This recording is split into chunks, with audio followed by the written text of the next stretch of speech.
The Food That Built America returns for its sixth season on the History Channel, diving into the original stories behind iconic foods like Doritos, Tostitos, and Chips Ahoy.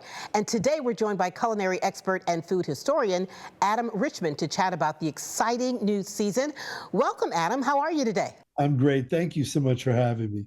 Absolutely. So for those who haven't watched any of the previous seasons, can you give us a little overview of what they can expect from the Food That Built America? Sure, absolutely. So this really is the true behind the scenes look at the real human stories and true origin moments of some of the biggest brands that have not only dominated the food landscape and been successful food brands, but their impact on the culture has changed the course of America.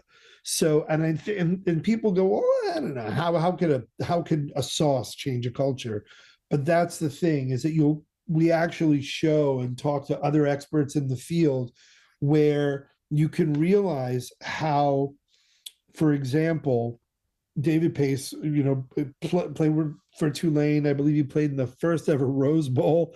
A guy from a syrup dynasty in Louisiana, just because he had gone to the Southwest for his pilot training with the Air Force. He tries salsa, believes in it so much. This non-Mexican man takes this food product, makes it the #1 selling condiment. He outsells ketchup.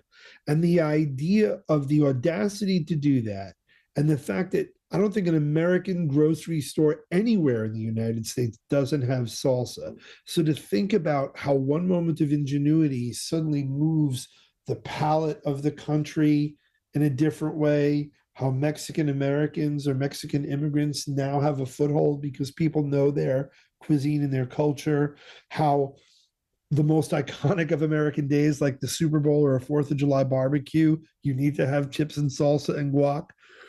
And just that idea that there's a cultural shift, and it all starts with these wonderful, delicious foods and really kind of brilliant visionary men and women who refused to kind of give up on themselves. It's pretty cool, I think. That is so cool. So, Adam, what would you say is the most surprising thing that you've learned while working on this series?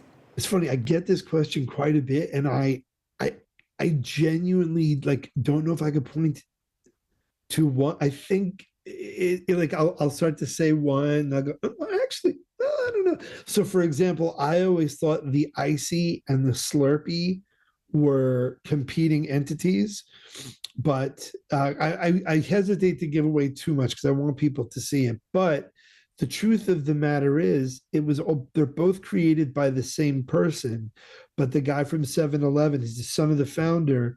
He said, we need to do something that is going to really pop. And he says, rather than the guy from Icy doesn't want to lose exclusivity, so he licenses his technology to 7-Eleven and says, you guys can call it whatever you want. So the idea that this guy has the Icy and the Slurpee, and they are the same, they're just branded as different things. But that, or the Big Gulp, how it was one particular franchisee who started doing this, and suddenly it's the #1 seller in 7-Eleven. So I think stuff like that, I think is quite amazing. I think hearing about how the Wakefields, who created Nestle Toll House morsels and the chocolate chip cookie recipe that we all know and love, it all started because they were robbed at gunpoint Memorial Day weekend, and they needed to make money quickly, and people love their cookies. And now look where we are, eating the dough raw out of the fridge. Yeah, who knew a chocolate chip cookie could hold so much history? All right, one more question before we go. If you could choose one food or one meal to eat for an entire week only, what would that be? Pizza. And the sad thing is, I don't know if I've gone a full 7 days, but I'd venture to say yeah, because I went to Philly recently and I tried doing a cheesesteak crawl, and it damn near killed me. Maybe I can do a Geta crawl in Cincy. Maybe just do just Geta across the city.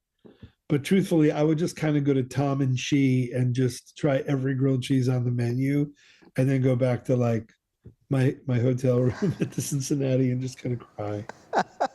All right, Adam, thanks so much for joining us today. And for you at home, you can catch the season 6 premiere of The Food That Built America on Sunday, February 23rd at 9 on the History Channel.